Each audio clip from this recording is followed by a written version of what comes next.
আসসালামু আলাইকুম। অনেকদিন পরে আমি ভিডিও করতে চাইছিলাম না। তবে হ্যাঁ, পারতেছি না ভাই।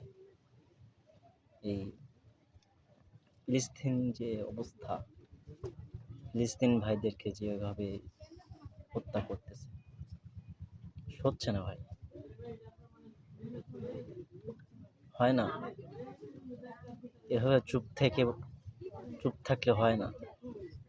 আমরা তো ভাই মুসলমান। একজন মুসলমান ভাই আর একজন মুসলমান ভাই তো সাহায্য করতেই হয়। আসলে বলতে হয় না,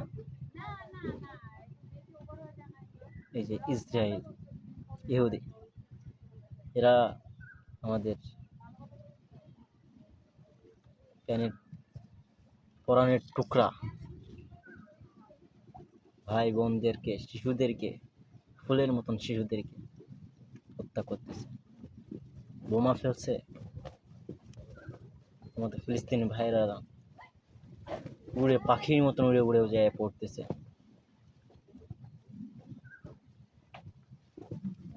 আসলে অনেক দিন যাবতই এটা চলতেছে, তবে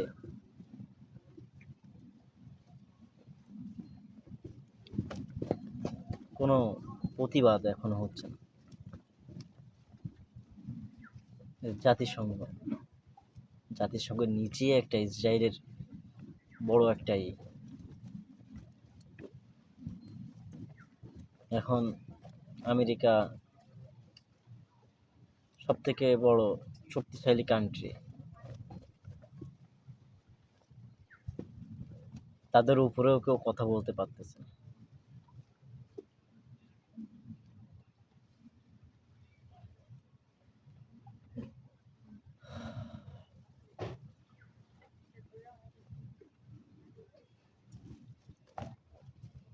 আসলে ভাই, এইভাবে আমরা যদি কিছু না করতে পারি,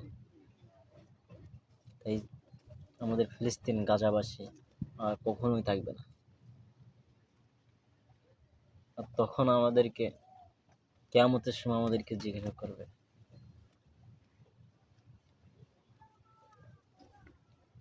যখন আমাদের পরে অত্যাচার হইতেছিল তখন তোমরা কোথায় ছিলে? তখন আমরা কি জবাব দিব? ইসরায়েলের যে পণ্য আছে, আসলে বয়কট করব, মিছিল করি, মিটিং করি, সমাবেশ করি, হরতাল ডাকি, মানববন্ধন করি, তো ভাই এটা করে কোনো লাভ নাই। ইসরায়েলের সাথে যত ব্যবসা বাণিজ্য আছে সেটা আমাদের আগে বন্ধ করতে হবে। যারা এর সাথে জড়িত আছে তাদের কাছ থেকে তাদেরকে এই ইসরায়েলি পণ্য আনা থেকে বিরত রাখতে হবে। কোকাকোলা, ডাব শ্যাম্পু, পেপসি, আরও অনেকে আছে। ইসরায়েলের যে পণ্য, আগে এই ব্যবসায়িক থেকে তাদের সাথে ব্যবসা থেকে বিরত রাখতে হবে। তা না করলে আমার মনে হয় না যে আমরা এই ইসরায়েলি পণ্য বয়কট করতে পারবো। অনেক অসাধু ব্যবসায়ী আছে, তারা এটা কেনে, বেচে। আসলে তাদের তাদেরকেও একটু লজ্জা থাকা উচিত যে আমার মুসলমান ভাইরা যেভাবে অত্যাচার হচ্ছে বা খুন করতেছে ইসরায়েলরা, তাদের এটা পণ্য যেটা আমরা কিনতেছি, তাদেরকে লাভ দিচ্ছি, তারা আবার সেই টাকা দিয়ে অস্ত্র কিনতেছে, বোমা বানাচ্ছে, ড্রোন বানাচ্ছে, প্লেন বানাচ্ছে। আসলে ভাই কি করার?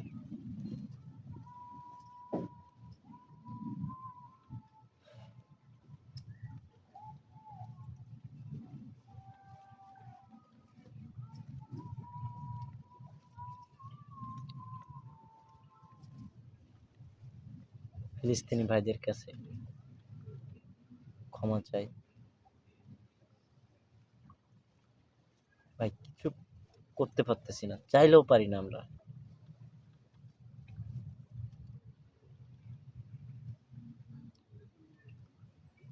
কারণ আমাদেরকে সেভাবে অনুমতিও দেয় না যে জিহাদ করো। জিহাদ ফরজ। আল্লাহ নবী জিহাদ করেছে শত্রুদের বিরুদ্ধে, ইহুদিদের বিরুদ্ধে। এখন সে জিহাদ জিহাদ বললেই জঙ্গি,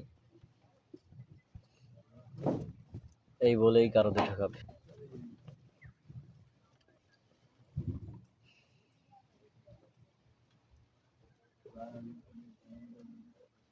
তো বেশি দিন এরকম থাকবে না, একদিন ইসলাম জিন্দা হবে।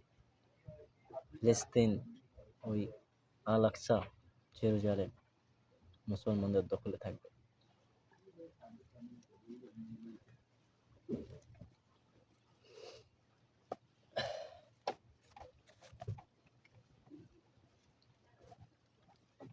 আর যত মুসলিম কান্ট্রি আছে সবাই হাত গুটিয়ে নিয়ে বসে আছে। কয়েক বছর ধরে এরকম আমাদের ফিলিস্তিন ভাইদের পরে অত্যাচার করে আসতেছে, আমরা কিছুই বলি না।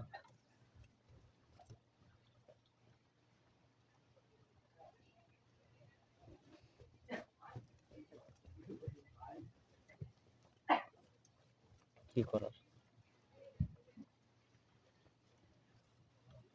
আমরা ভাই খাঁটি ইমানদার হইতে পারলাম না, খাঁটি মুসলমান হইতে পারলাম। খাঁটি যদি মুসলমান হইতাম এখন ঘরে চুপ করে বসে থাকতাম না, আমরা ঘর থেকে বের হতাম, ফিলিস্তিনের জন্য যুদ্ধ করতাম। আমরা চাই জিহাদ হোক, যুদ্ধ হোক।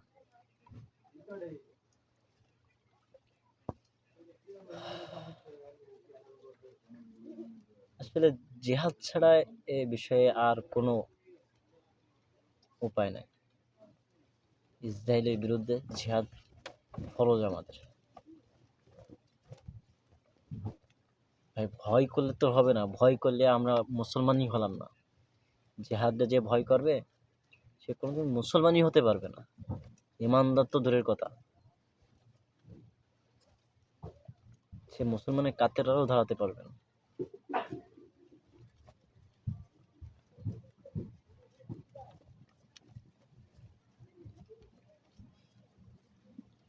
আমরা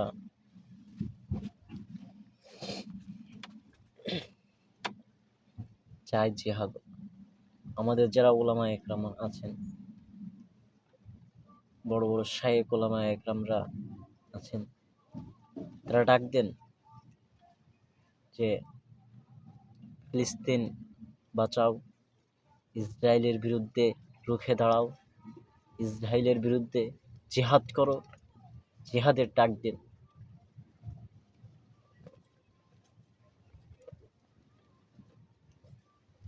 জিহাদের ডাক দিলে ইনশাল্লাহ আমিও চেষ্টা করব শরীক হওয়ার জন্য।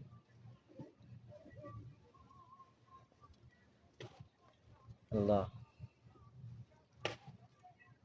তুমি আমাদেরকে ক্ষমা করে দাও।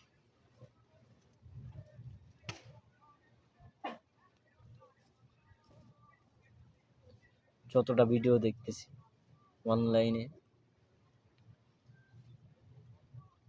গাজার ভিডিও, কাজাখস্তান, আপনার ফিলিস্তিনের যে ভিডিও,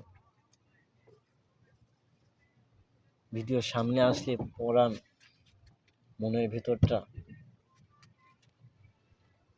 কেমন করে ওঠে বুঝাইতে পারবো না কাউকে।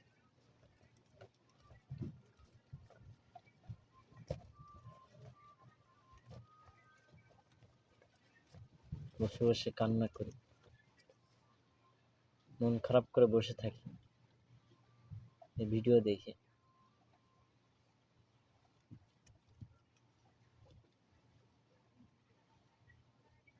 আসলে সর্বপ্রথম বয়কট করা উচিত আমেরিকা, জাতিসংঘকে বয়কট করা উচিত। যখন আপনি জাতিসংঘকে বয়কট করবেন, তখন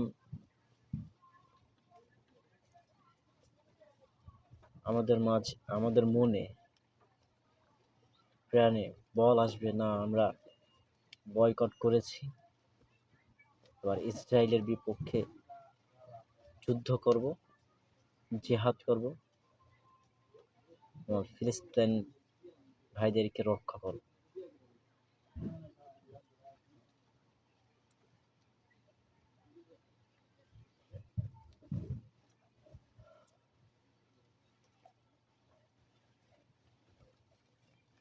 আসলে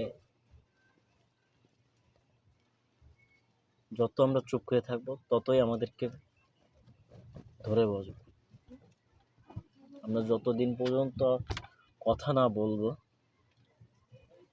ততদিন পর্যন্ত কথা বা জিহাদ না করব, ততদিন পর্যন্ত আমাদের পরে অত্যাচার করে দেবে। হ্যাঁ, একসময় 10 লক্ষ ইহুদি মারছিল হিটলার। আমার মতে তার সব কয়টা ইহুদিকে মেরে যাওয়া উচিত ছিল। আমি হলে এটাই করতাম, সব কটা ইহুদিকে মেরেই ফেলতাম।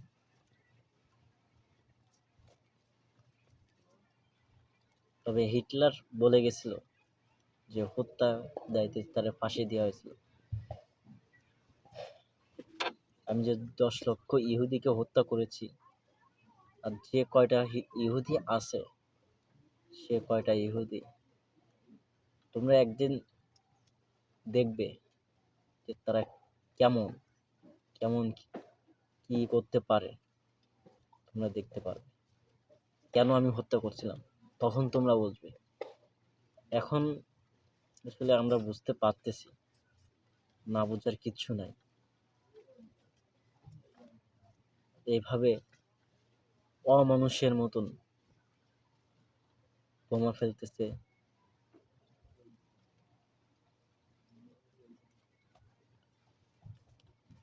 আমার হাজার হাজার হাজার হাজার মানুষ, ফিলিস্তিনি ভাই বোনদের, ছোট ছোট ফুলের মতন বাচ্চারা মারা যাচ্ছে, তাদের শরীর ছিন্ন বিচ্ছিন্ন হয়ে যাচ্ছে। আমরা সেটা দেখি না। আমরা দেখব কি,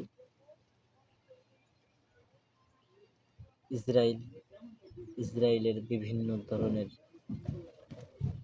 ভিডিও দেখব, এ দেখব তা দেখব।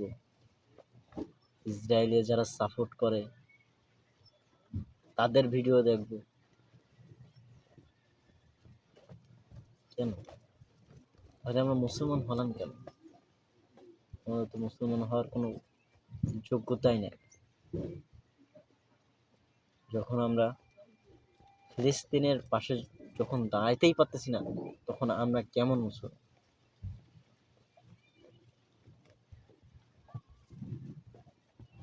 আমার খুবই ভয় হয়, আমি মৃত্যুর পরে কেয়ামতের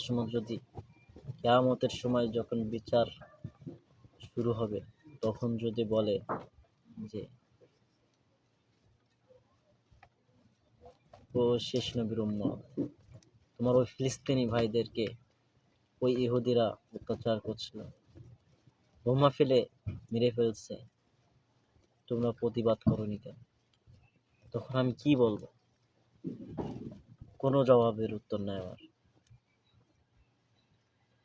আমরা কি করেছি? ঘরে বসে থাকতেছি, ঘরে বসে সময় কাটাচ্ছি। আরে ভাই না, ঘরে বসে সময় থাকার সময় না এখন। এখন রাস্তায় বের হতে হবে, রাজপথে বের হতে হবে, প্রতিবাদ জানাইতে হবে। আর যদি প্রতিবাদে যদি কাজ না হয়, জিহাদ করতে হবে।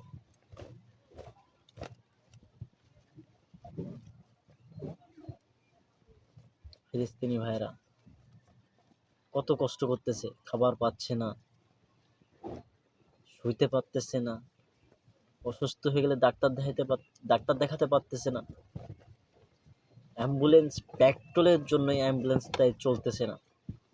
দুবাই, মালয়েশিয়া, তারপরে সৌদি আরব তেলের খনি, মুসলিম কান্ট্রি, মুসলিম কান্ট্রি হয়েও ইসরায়েলের পক্ষ নেয়।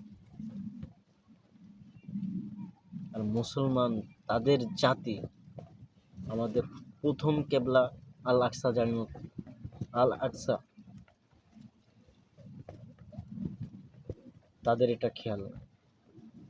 তাদের খেয়াল আছে কি মক্কা শরীফই কাবা, কেবলা মক্কা শরীফ সব।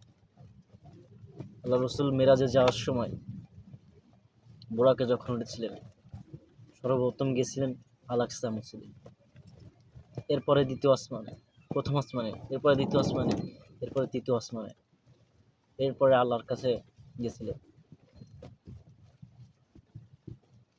আমরা সেই নবীর উম্মত মুহাম্মদ রাসূলুল্লাহ সাল্লাল্লাহু আলাইহি ওয়াসাল্লাম।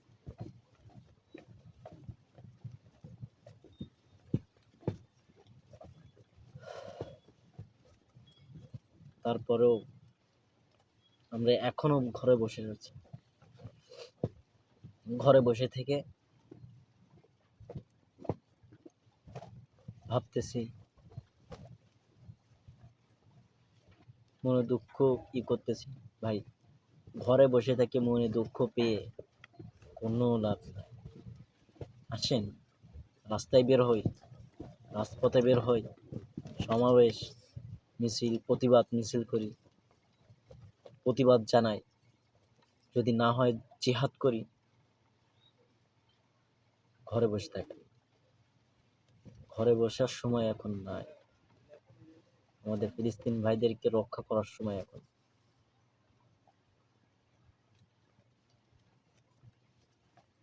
আসলে আমি ছোট মানুষ হিসেবে যেটুক আমার দায়িত্ব আমি পারতেছি না।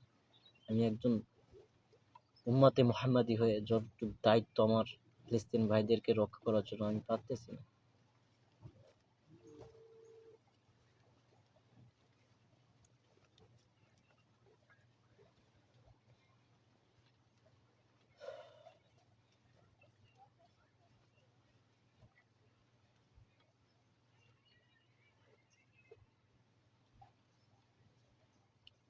হ্যাঁ, আমি আরো একটা কথা বলতে চাই।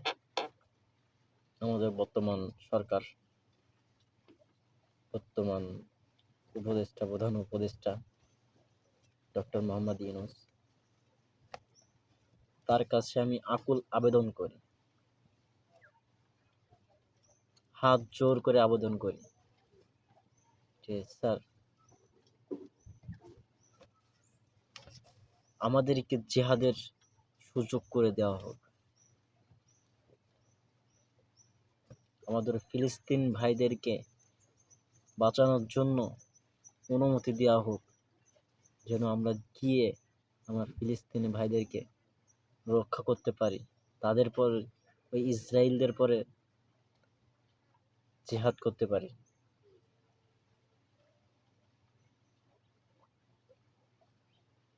আজকে আমাদের বাংলাদেশে অনেক জায়গায় বিক্ষোভ সমাবেশ এই ফিলিস্তিন নিয়ে হয়েছে।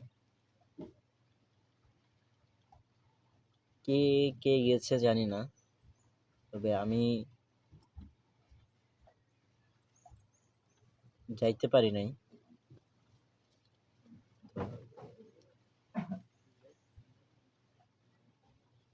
তো আশা করি আল্লাহ আবারও আবাবিল পাখি পাঠাবে। আশা করি। আমাদের এত দুর্বল ইমান নিয়ে আমরা কখনোই পারবো না।